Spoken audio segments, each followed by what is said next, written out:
Alright. My name is Jesse Flores. I'm the owner of the body shop.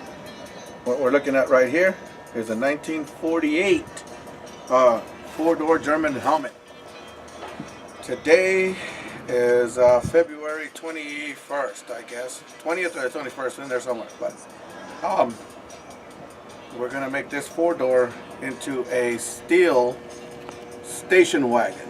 A 48 station wagon using a four-door German helmet and a 48 sedan delivery. We're going to marry both cars together so that we can get the look that we need, so that everything comes uniform. So in the next days to come, you'll start seeing some progress, so that when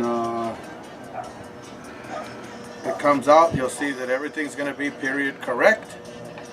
Everything will have everything that it's supposed to have. The two seats and the back door, just like it's supposed to when it came out of the factory, even though the factory never made one.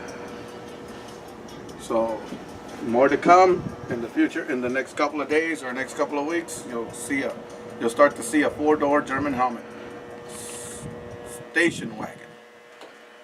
Okay, peace.